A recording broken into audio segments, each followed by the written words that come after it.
Reels করবে না আর? কেন? কাজ আছে ঘরে, কি কাজ? জামা কাপড় গুছাতে হবে।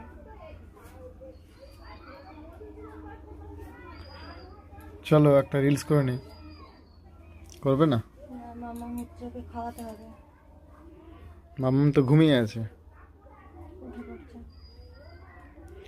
দেখো তোমাদের দিদিভাই রিলস করবে বলে সেজেছিল, কিন্তু কাজ অনেক আছে তাই আর রিলস করবে না বলছে।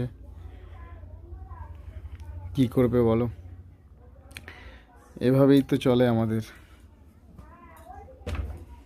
চলো আবার একটা অন্য ভিডিও দেখা যাবে, হয় রিলসে, না হয় ভিডিওতে, না হয় লাইভে। চলো টাটা।